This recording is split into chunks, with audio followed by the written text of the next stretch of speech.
એક નજર કરીએ આજના મહત્વના સમાચારથી।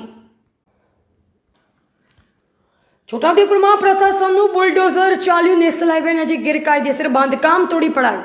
અન્ય 40ને નોટિસ પાઠવી દબાણ દૂર કરવા સૂચિત કરાયા। એસડીએમ, મામલતદાર, ચીફ ઓફિસર સહિત પોલીસ કાફલો તૈનાત। રિપોર્ટર ઇમરાન મિર્ઝા, છોટાઉદેપુર।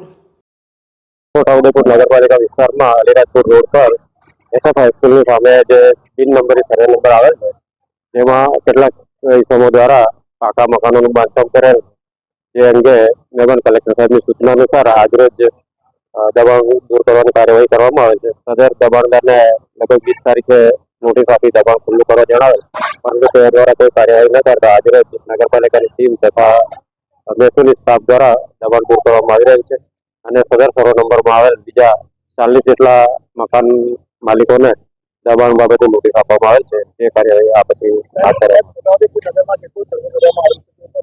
મહેરબાન કલેક્ટર સાહેબને ફક્ત બિન નંબરી સર્વે નંબર છે એ મહેસૂલ ખાતાની જવાબદારી છે, એટલે હાલમાં દબાણ દૂર કરવા સૂચના આપેલ છે।